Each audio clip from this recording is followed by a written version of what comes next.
Hello and welcome in everyone to another episode of the College Sports Hive. That's Leif. I'm Scott. We're here today to talk about the long-awaited recap of the NCAA men's basketball championship. Life got a little crazy for both Leif and I in the last few days after the game happened, and so we are here now to bring it to you. It was a great game between two great teams. Baylor and Gonzaga was the matchup that we had all been waiting for. But really, the big storyline that happened to this one was Baylor came out early with the momentum and never really surrendered it. They won this game by a total of 86-70, breaking the undefeated season for the Gonzaga Bulldogs. Baylor then moves to 28-2, and they are your 2021 NCAA men's basketball champions. Any just general thoughts off the top, Lee, from the game and the performance from Baylor? Well, I think you hit the nail on the head. They just came out with more energy and seemed to want it more. They won a lot of 50-50 balls where, the first possession, Mark Vidal got 3 offensive rebounds. And then there was deflections. The first 10 minutes of the first half, Baylor dominated. And I don't think they were as dominant the next 30 minutes, but they had built up a lead and still had stretches where they were still the better team. And I think there was just this energy of Baylor where they thought, hey, you know what? We are this team that could have been undefeated as well, and we might actually be the better team. And no one's taking us because this team that hasn't played the same competition we have is undefeated. And I think they took that personally and came out and showed this physicality and made a game that Gonzaga wanted to be more like fundamentally executed. They made it physical and an athleticism contest, and Baylor was able to win that. Yeah, Baylor was just dominant from the get-go. And I said that I think if there was any sort of layoff from what Gonzaga experienced against UCLA, it would be a slow start. And I'm pretty sure that was coupled with a little bit of a slow start from Gonzaga with also just a red hot start for Baylor. And Baylor got off to a big lead early and just never surrendered it. Jared Butler had a massive game here, 22 points, 3 rebounds, 7 assists. Talk to me about his kind of impact, not only in this game, but for the entire season, because he's one of the best players in the country, and he has just been one of the biggest glue guys for Baylor this entire year. Yeah, and I think I said this to you. I don't remember if I said this on the show or just texting and talking with you. I thought that Jared Butler was kind of a sleeping giant coming into the final, especially the Final Four. But I said it before the final because I saw against Arkansas he scored 17 points in the first half, and then he didn't try really to score because they were up against Houston, not Arkansas. And then in the final, I started to think to myself, I was like, okay, right beforehand, who's going to be the Final Four most outstanding player? And what it reminded me of was Kyle Guy for Virginia. He struggled for the first 3 games of the tournament, and then the Elite Eight second half hit, and he went off. And then the Final Four came, and he hit those clutch 3 free throws against Auburn, and then the final he played well again. And I made this comparison to some friends. I'm not sure if I told you this one, but I thought it was kind of like an All-American came in like as a sleeping giant to the tournament. And Davion Mitchell's played extremely well playing the point guard role, and he could be like the Ty Jerome of that group playing the point guard. And then the scorer was going to be really great. And then he had 22 points and 7 assists, first player to do so in the finals since Carmelo in 2003. So I think he was amazing in the Final Four. He didn't have a great tournament leading up to that, but that good of a player is not going to stay sleeping that long if they're able to continue to win these games, and then they're arguably best player is not playing that well. And as for your question about the whole season, he was a first team All-American, and that's just that. He scored 17 points a game, and he was an all Big 12 defensive player, 5 assists per game, 4 rebounds per game, shoots over 40% from 3. He's as solid as a player there is. He plays 2 ways. He's part of the reason no one can really drive on Baylor because he's so good defensively. And he's unselfish. He could probably score 20 a game, but because the team's so good, he lowered his average by a few points and balled out and led to a great season where they ended up winning the national championship. Next leading scorer for Baylor was Maceo Teague with 19 and 2 rebounds. Davion Mitchell had 15 points, 6 rebounds, 5 assists. Adam Flagler also added in 13 points as well. I think a big storyline also in this game was the way that Baylor was able to kind of mitigate the attack of Drew Timme for Gonzaga. Drew Timme only had 12 points, 5 rebounds, and 3 assists, and played 33 minutes in this one. Jalen Suggs got 2 fouls early on in this game for Gonzaga, so he had to miss some time in the first half as well when Baylor was really going on their run and were really hot. He ended this game with 22 points himself as well. Some of your thoughts on those performances from Baylor defensively on Drew Timme first? I think that right off the bat, they took it to him and said, we're going to be really physical and make you earn your points. And Drew Timme's a super skilled player, but when they were down, it was harder to say, let's just like incrementally work this game back. And they kind of abandoned Drew Timme for the purpose of Baylor was hitting threes and Gonzaga got a lot of twos and not even great looks early. They were forcing turnovers. And so they abandoned going to Drew Timme and started trying to get threes and kind of like get back into the game with home runs and not base hits. And so I think that you could really point to Jonathan Tchamwa-Tchatchoua, Flo Thamba, and Mark Vidal being really physical. And I think there were times in this game where Drew Timme hadn't seen anyone like that. There was the game against West Virginia, which was the other game that gave Gonzaga trouble. They only won by 5. Granted, Jalen Suggs rolled his ankle. I was, that they had in that team they had Oscar Sheba and Derek Culver, and there in this game there was really athletic bigs, and I don't think they've played really athletic bigs since. So I think that he struggled with the physicality, and most of Gonzaga did. I think the only guy who really wasn't scared and kept fighting in this game, quite frankly, was Jalen Suggs. He just wasn't like overwhelmed, and that was a great sign for like NBA draft evaluators. But Gonzaga just looked overwhelmed by the athleticism of Baylor as a whole. Yeah, I definitely agree with that as well. I said that to a couple different people as I was watching the game. It's just that Baylor's just so much more athletic, and they just cannot, and Gonzaga just flat out cannot handle it. It was a really impressive performance, especially early on for Baylor. Baylor shot 44.8% from the field. Gonzaga actually outshot them at 51%, but Baylor shot quick math and that 18 more field goals than Gonzaga did. Baylor shot 43.5% from 3, which is one of the storylines that we highlighted going into this one. And then Gonzaga shot just 29.4%. Talk to me about the efficiency from behind the arc for Baylor showing up once again in the biggest game of their season, and just by the book. They were there. They knocked down their threes and they did what they've been doing all season. Yeah, I mean, that's exactly it. They were only 2 percentage points better than they were on the average. Like, that's not even that much of a fluctuation, but it was elite nonetheless. And they made their shots early. They started off the game really hot from 3, and then at a point it just became too much to overcome. And they continued to get good shots. They missed a few, but if you're able to shoot, early morning here, I suppose.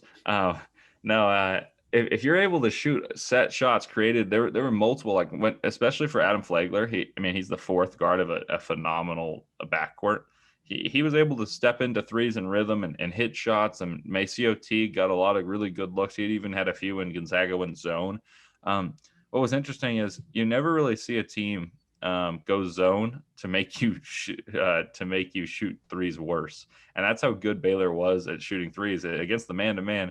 There was no hope of containing Baylor man-to-man in this game at the start. Davion Mitchell would get to the lane. He's like, "Oh, Jared Butler, here you go, 3-ball." Maceo Teague, 3-ball. Davion Mitchell hits his own 3-ball. I think they started out 5 of 6 from 3. I'm not positive about that, but I think they started off on the right foot, and then you shoot 43.5% throughout a game.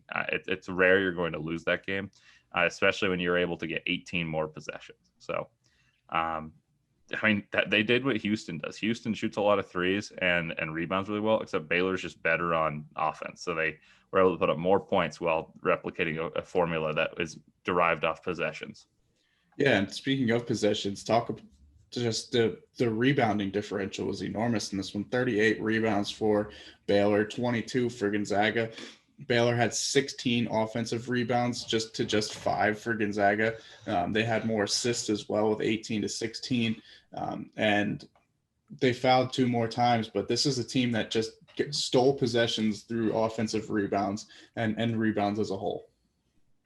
Yeah, I mean, like I said, the first possession of the game, Mark Vital got 3 offensive rebounds, and I felt like that was a bit of a tone setter. It was, you could say it's fairly inconsequential in the grand scheme of things, but I think when you watch a basketball game and you know that this is do or die, and one team's able with a guy who's 6'5", getting all those rebounds, and I know Mark Vital's kind of not an ordinary 6'5" guy, but it's not like he's 7'2" and reaching up to the sky and plucking it.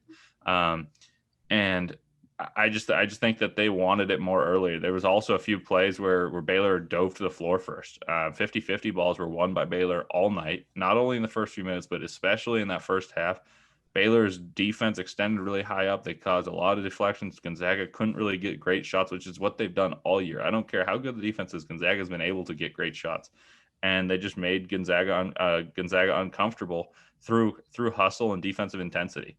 And so the extra possessions are a result of extra intensity and being first to the floor, rebounding better. And I told you all season I felt very good about Baylor's chances against Gonzaga, but when I watched those first 5 minutes, I was like, yep, I think this is just they didn't want to be seen as the underdog, and they came out for war, and Gonzaga was ready to play a basketball game. Yeah, no, I think that's a really good way to put it.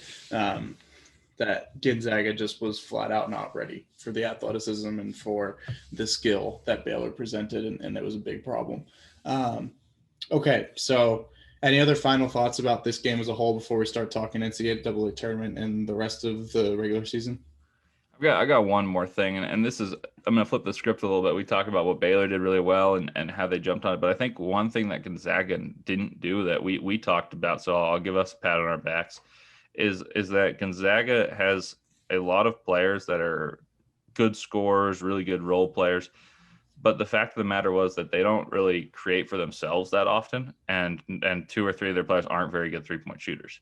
And against Baylor, we said that 2s aren't going to beat 3s. And that's kind of, well, I know Baylor got off to this great start, but even if you look at a set point, like it was a 10-point game at half and it was 16 at the end, that means Baylor won the second half too. But I think the difference is that Baylor shot 43.5% from 3. Gonzaga had guys like Andrew Nembhard not really shoot many 3s. Joel Ayayi was a 39% three-point shooter, but he's not like a pure sharp shooter. Corey Kispert really struggled in this game and stopped shooting. He got disgruntled. And then Jalen Suggs is a 33% shooter, but he kept shooting and did all right, but it was just too little, too late. But the long story short is that when you're trying to score against a no middle offense like a no middle defense like Baylor plays, where they contest everything around the rim, they're really strong, really physical. You're going to need to hit some 3s, and their lack of perimeter shooting, which hasn't plagued them at all this season, showed up in this game. So I guess pat on the back to both of us for bringing that up in our preview. But that was something that we talked about a lot off camera, and we brought it up last time that I think came true. And I really wonder if Gonzaga, say, had another 3-point shooter or someone of the quality of like Maceo Teague, how this game could have changed. Yeah, I agree. 3-point shooting was one of the biggest points in this game and one of the biggest differences between the two teams for sure. All right. That's your national champion. Congratulations to Baylor. Beautifully done. Well played to all teams involved in this NCAA tournament. And so as this was the culmination of kind of the crazy basketball season, we'll just offer some thoughts and some opinions on what happened not only in the NCAA tournament, which was crazy, but also just post-season thoughts on kind of what you thought of this season and sort of what you're looking forward to for next season. So I guess the first thing, that's a lot to throw at you right off the bat. So the first things first is how'd you feel and what are your final takeaways from the NCAA tournament?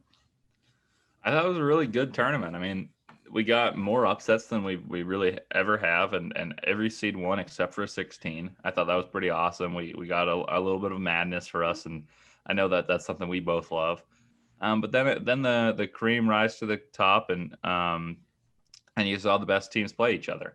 And I really do believe Illinois is one of the better teams, but I think Loyola Chicago is a unique matchup. So I don't want to make it sound like they were undeserving of a 1 seed, but that's exactly what we love about madness. I think that we saw Cinderella, and it was a really interesting one in UCLA. They're not a Cinderella; they're a blue blood. But they were playing Cinderella, and they played one of the best games that I've seen in the Final Four against Gonzaga. And I think my favorite team in terms of what they did in the tournament was Oregon State. I think Oregon State, you go back to the Pac-12 tournament, they win that. They win 3 straight games there. They win 3 straight games in the NCAA tournament. And they weren't favored in any of those 6 games. It was survive and advance, except they didn't win 10 straight like North Carolina State. So yeah, no, it was awesome. March Madness, as I've said many, many times, is, in my opinion, the best sporting event in the world. And not only, like, a lot of people will be like, oh, the Super Bowl, but March Madness, every single game out of like the 63 that happened, even if you count the first 4. So you get 67 games and you get it over a span of about 3 weeks. And it's just awesome. Everyone watches it. It increases viewership.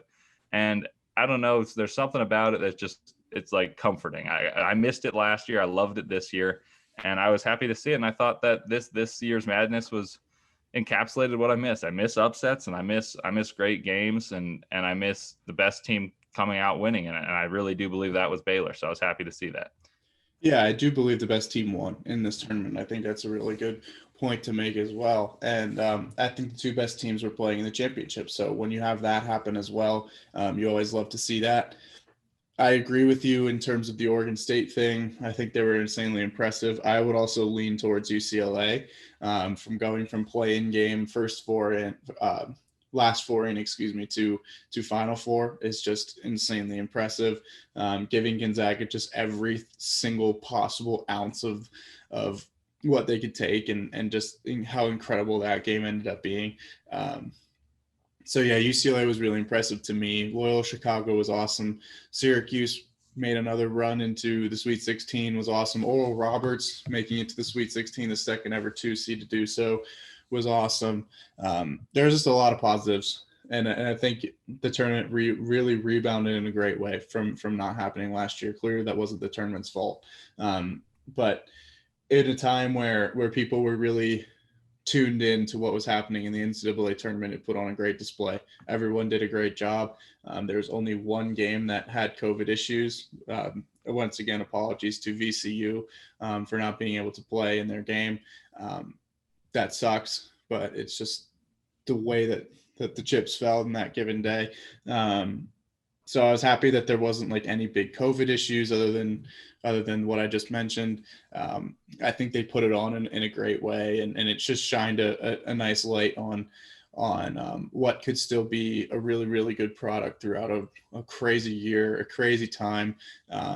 Not only just in the world of college basketball, but sports as a whole dealing with COVID-19. I really think they did a great job of kind of highlighting the good that's still there in college sports, and how just that tournament brings a lot of people together, a lot of different communities to Indianapolis to show up, root for their team. And it was just really awesome. I really enjoyed it.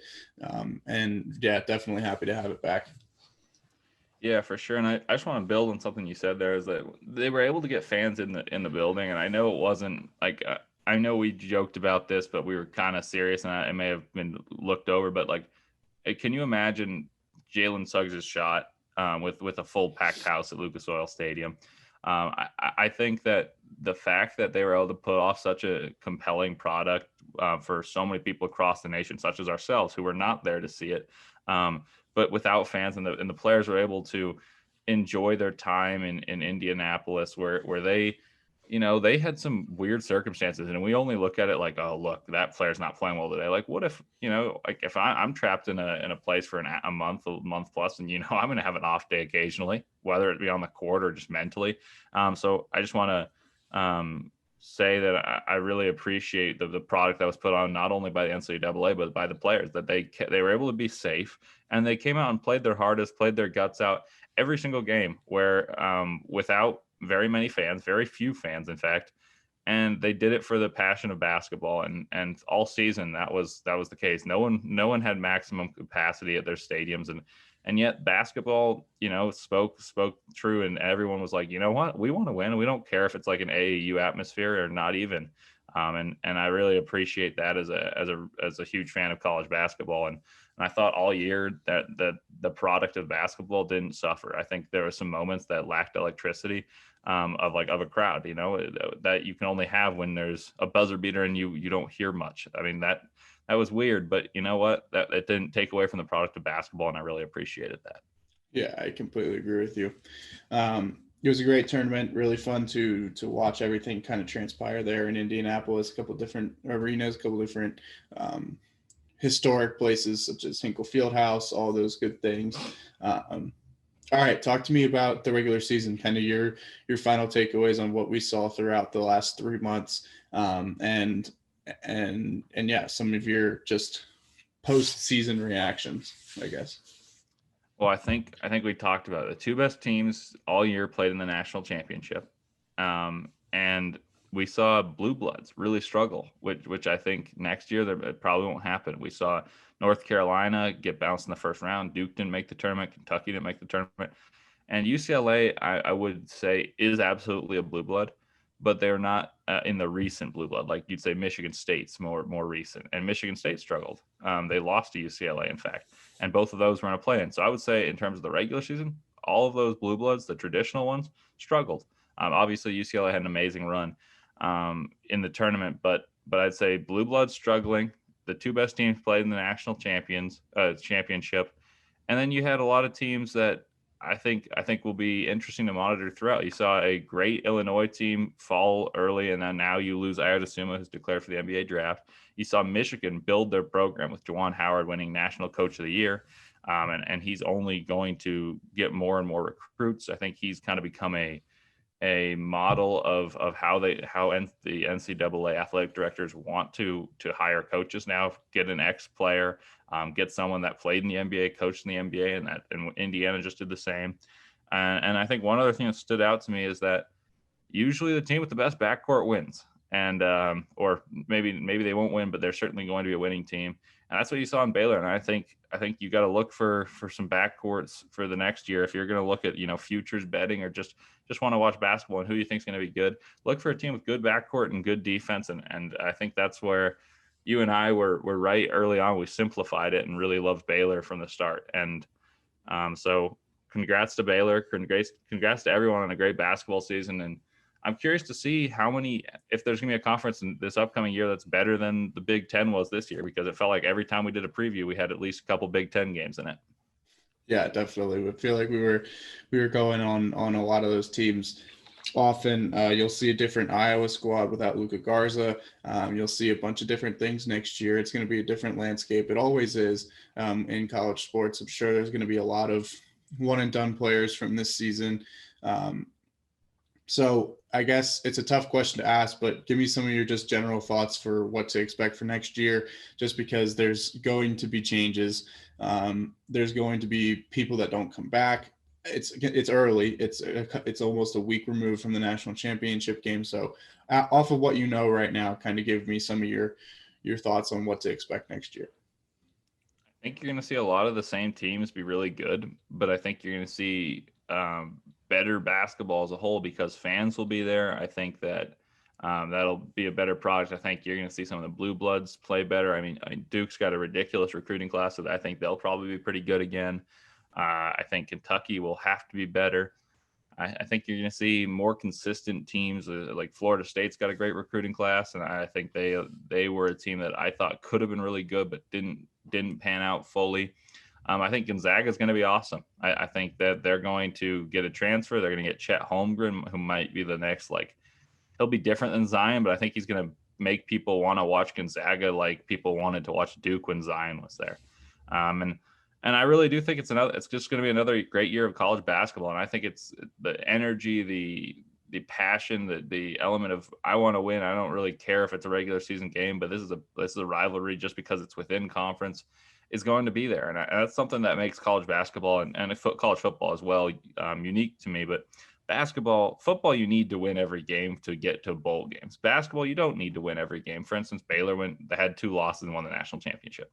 But you need to win. It's just like the feeling that you need to win every game is something that I really enjoy. You see people wear their emotions on their sleeve. They've tried so hard, and I think that's what you're going to see again this year. I think it's going to be a great year again, and I'm really excited for next year already. And I think there's a lot of stuff in the recruiting world, transfers, and that's another thing is you're going to see a lot of players that you're familiar watching on a different team, and it's already starting to happen, but it's only going to pick up as the season's wearing off. And it's been 4 days since the national championship now, and I mean I've already seen probably 100 commitments from the transfer portal, and there's still thousands plus people in the transfer portal. So it'll look different, but it's going to be awesome. And I'm sad to see the season end because through a time where I couldn't really do too much with COVID and just being safe, I watched unbelievable amounts of college basketball. So I got to find some new ways to occupy my time.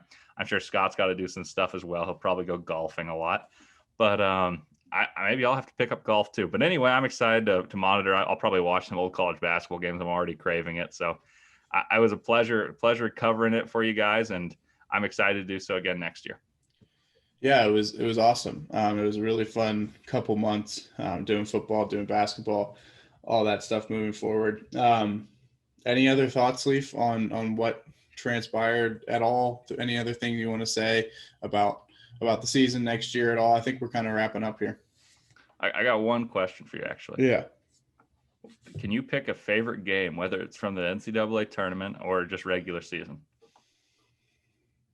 That's a good one. UCLA Gonzaga for sure has to be in there. It was probably the best game of the year. I mean, it's kind of a cheap answer, but I remember when Illinois played Iowa early on in the regular season, before we knew just how good Illinois was going to be. Well, we knew they were good, but like they weren't like top 5 at that point in time, and they played Iowa really, really well. That one was really fun to watch because that really set the tone on what we thought about Illinois for a while. I don't know. There's a bunch that could come to mind, but I would say the Gonzaga UCLA in the tournament game was amazing. Also, Syracuse West Virginia in the tournament game was so fun to watch. That was what I was going to say as well. But yeah, those would be my 2, probably. Yeah, I remember that Illinois game as well against Iowa. I took them, and I really wanted Iowa to win, but that was a really good game. I think one that I think you may have forgotten in this one, but I think you'll agree is Oklahoma West Virginia, the one where they went to double overtime. That was awesome. Yeah. But I think I agree on most of these ones. I'm right there with you, and yeah, obviously Gonzaga UCLA is the cherry on top in the Final Four. So I thought that'd be a little fun question, but yeah, as the season wrapped up, we're struggling to remember all the games we watched, but we enjoyed them all, and I hope you guys did too. Yeah, for sure. So that's going to pretty much do it for us on this episode in this season. Also, it's my time has also come here. Leif and I have talked about this off camera, but I'm going to move along from doing this with y'all. I have a pretty big personal date coming up here in May that I need to get to and get past. I'm hopefully graduating this spring as long as everything goes according to plan. So I kind of just want to set my sights on that, take a step back from the production of these and everything happening here. It really, truly has been a pleasure. And I'm just really looking forward to what's next. A couple new steps down the line, looking to get employed. It's going to be awesome. But yeah, Leif is going to probably continue to keep doing what he's doing. We haven't necessarily flushed that all out or whatnot, but I've given him the true blessing to keep producing episodes, bring on someone new if he wants. It would be awesome to see him continue to do what he does because he's really good at it. But yeah, that's gonna do it for us and me on the College Sports Hive. So it truly has been a pleasure. I appreciate all the support that we've gotten as a team and that I've gotten individually from friends, from family, from all that stuff. So not getting emotional, just almost couldn't talk there for a second. But yeah, no, it's really been fun. And Leif, I really do appreciate all we've been able to do. It's been a blast. Yeah, for sure. And it was bittersweet hearing it, but it's been fun for an idea that came out of my head, being bored and bored in a class that we have together, and to go this far has been a blast. I've enjoyed every episode of it. To be honest, it's for a time where not able to just interact too much. This gave us an interface to talk about what we love, and appreciate you for hopping along the journey of a brainchild of mine, and I think we did a great job with it. So Yeah. I'll miss you. I'm gonna continue doing episodes. So I'll just break the news here. I think I'm gonna take a little break for a bit, also for academic reasons. Gotta study up a little bit, but I'll continue producing episodes, and maybe once in a while be able to get Scott on as a guest. Absolutely. You'll see a familiar face. We're still, this is not a breakup at all. We're still friends and everything. We're just, life's going in different directions. So I appreciate you for all of the time we've shared on this, and hopefully we can get you on a few more times. Oh, absolutely. Yeah, I will always be happy to jump on and talk sports. And yeah, it's been awesome. We had this idea in a podcasting class last year, where we were working on a group project together, and then all of a sudden we were like, hey, we'd be pretty good at this if we just did it for our own. So yeah, that's kind of where it came from, and it was Leif's idea, and we took it and ran with it, and it's been just truly so much fun. It's been a great confidence booster to come on and talk to all y'all. And know that there's people out there that listen and kind of critique what we say and all that stuff. So I really do appreciate that. And hopefully I'm really looking forward to hearing the episodes that you put out in the future. I think they're going to be nothing but the best content possible. And I'm really looking forward to being able to jump on occasionally and help you out if you ever need it. Yeah, for sure. And I'm looking forward to trying to traverse the hosting duties. This is going to be new territory. I've given you the reins. You're taking it on. Yeah, I gotta figure out what I'm going to do, but I'm looking forward to it. But I'll miss you. It'll be interesting. So yeah, I'll miss it too for sure. So that's been a fun season of college football and college basketball from us, and we couldn't be happier to have brought it to you guys. So from a podcasting idea in a class where we were just bored and thought of it one day, came this. So hope you guys enjoyed, and I'll be back next season, and I'll definitely get Scott on a few times. Yeah, he'll drag me on for sure. All right, everyone. Appreciate it. Really do. From the bottom of my heart, really do appreciate it. So hopefully everyone stay safe, take care, do what you need to do. Enjoy whatever sport that you're into, whether that's baseball, golf, in the spring outside of football and basketball. The NBA is still going on. There's going to be NBA playoffs happening in the summer. So hopefully you all will still be able to enjoy all of those and just keep doing what you're doing, enjoy it, and stay safe. Leif will catch you next time, and I'm sure I'll see you all here in a little bit to talk some sports. But for now, that's going to do it for me. Take care, everyone. Have a good one.